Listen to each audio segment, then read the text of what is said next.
Hey, what's going on, guys? Welcome back to the channel. I'm Tyler, and today I'm going to give you my take on selling on Walmart.com.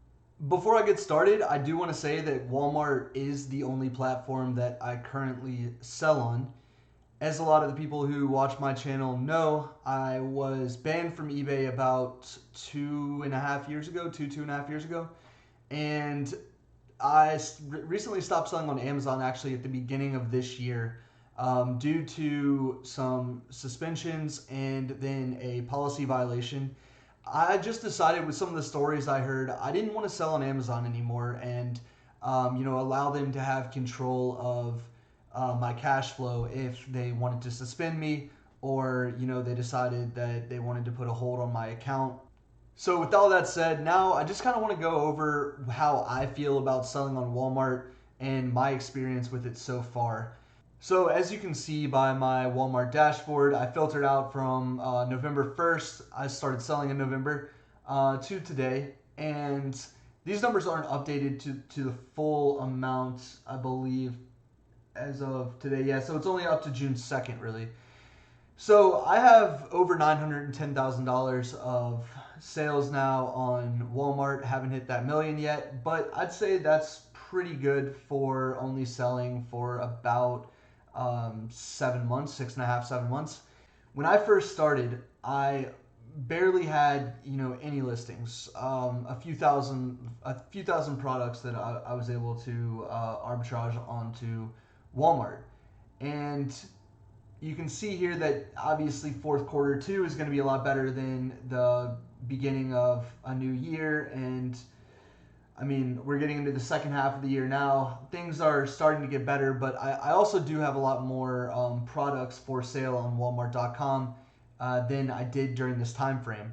So one thing I will say is that the saturation, I'm feeling it a lot more on Walmart than I ever did in such a short time period on Amazon. Obviously, Amazon became very saturated from the time that I started selling on there in 2018 to the time that I was done. My sales definitely did continue to decline on Amazon if I wasn't, actively putting up a ton of listings. The one thing I will say is that there was a period in COVID where my sales were actually the best they've ever been. And I think that was just, obviously a shift from people selling in or buying in stores, walking into stores versus the convenience of being able to shop online. Also, stimulus checks, things like that. People were just spending money left and right. So I will say that last year was a really good year for Amazon, but then as the year went on and on, things progressively declined, and the fourth quarter actually was not as good as it was in previous years. So that being said, with the saturation effect, I definitely feel it. I have about, I would say, 8 or 9 times more listings now than I had during this period. Again, it could be due to the fact this is fourth quarter and this is second quarter, but also I'm not going to discount the fact that I do see a ton more sellers on all of these listings that I am on when I go to check these.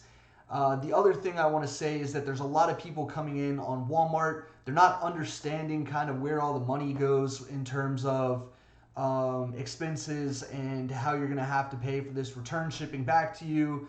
And there's items that you're not going to be able to return to your suppliers, things like that. But Walmart just has the customer ship it directly back to you regardless. You pay for that shipping, and you could lose money on the products. And people are using very, very thin margins that are new and they're coming in. They're kind of ruining it for everybody else for a little bit because the margins were so good back in this time period right here. And they've actually declined. Margins have declined as sales have declined. So things are not really getting any better right now. I will say here in this period, you do see an uptick, but again, that's probably due to the fact that I have a ton more listings than when I did in this period here. And it could be because of the fact that we're getting out of first quarter, or we're getting deeper into the year. It's weird because last summer was so good, like I said, with COVID and stimulus checks and all that. I'm not really sure how this summer is going to pan out. In the past, I feel like summers have just been like like meh, like they're just not good, not bad. They're just kind of average. And then you see in the fall leading up into the final push of November, December, things just start getting better and better. With a slight decline right before November and December, and then it just like rocket ships upwards. But yeah, that's basically what I want to say about the actual sales aspect of this and the actual margins.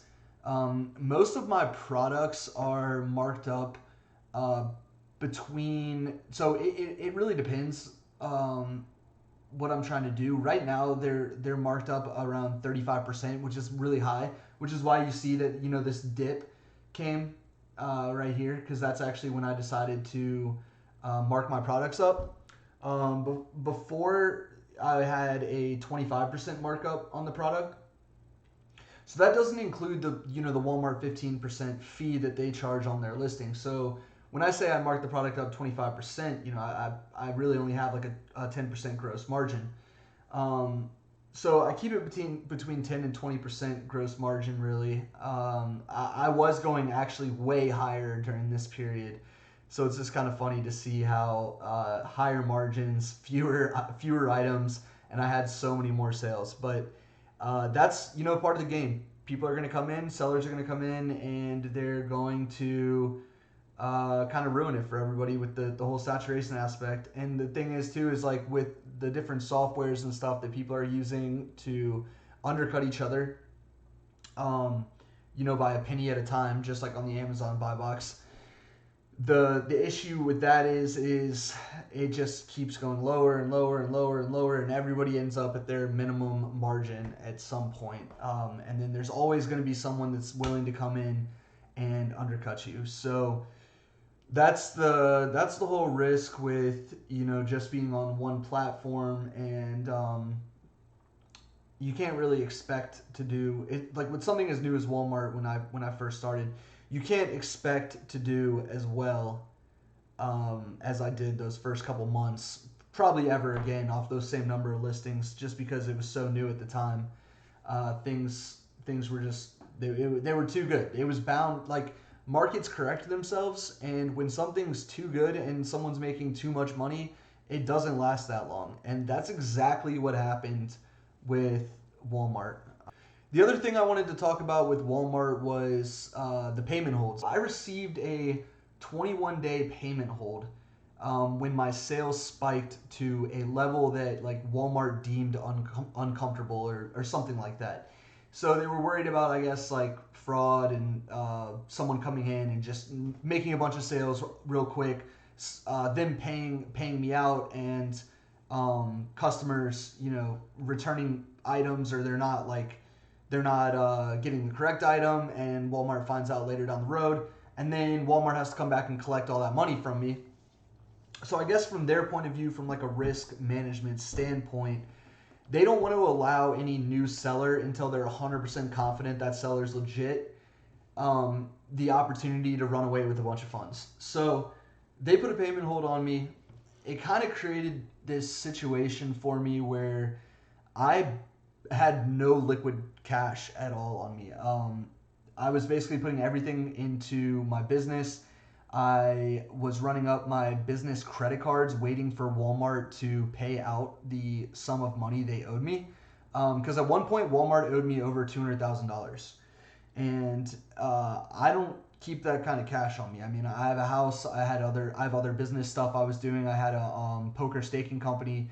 And I have investments. I don't keep enough money on me to run this business without using a credit card every once in a while. And especially at that time where I was running Amazon and Walmart, I would have the payments from Amazon every 2 weeks, and I would have the payment from Walmart every 2 weeks. So once that 21-day hold came, after I started making all these sales right here, like, it hurt. I mean, for the first time in my life, actually, I had to not pay the full balance on my Amex credit card. And I just explained to the guy on the phone, I'm like, look, I can send you screenshots. I'm waiting for a $200,000 payment from Walmart, and then I can pay off this like whatever the amount was on my credit card. It was like 100K or something. I was like, then I can pay this off and you'll never have to worry about this again. Like, I'll just control my sales knowing that there's this 21-day hold on there. So yeah, that part sucked for me because I had to get a phone call like from Amex like every other day working out the situation. And I actually know a few other people that this happened to as well. But I mean, it ended up all working itself out, and Amex even like waived the fee because they understood everything. Like once I paid it off, they waived the fee that they had originally charged for late payment because basically everything I said was true and I paid on the exact dates Walmart was paying me. So that was like an annoying situation for me. Luckily, that hold on the Walmart account is not a thing anymore. So I am able to get the full amount I'm owed now every 2 weeks when I'm supposed to get that money, which helps my business a lot with the cash flow. I actually don't put anything on credit cards anymore now. The other issue with Walmart is the returns. So with the returns on Amazon, you can upload the exception and you can have that item shipped back directly to your supplier by uploading a label right there to the customer in that returns process. On Walmart, all the returns are done automatically. I have 1490 returns. So the exact percentage, actually, I can just do 1490 divided by the 33,724. So my returns percentage is 4.4%. So the issue with this is the fact that 4.4% of all orders, because you can't upload a label like you can with Amazon or eBay, they're coming directly back to your house or your place of business that you have registered. So if you don't have a warehouse or you don't have an office, they're just going to show up at your house. And what happened with me is I went out of town for 2 weeks and I came back and I had 150 packages in my house that my girlfriend, my parents, would stop by. They'd just set them inside in my den in my office.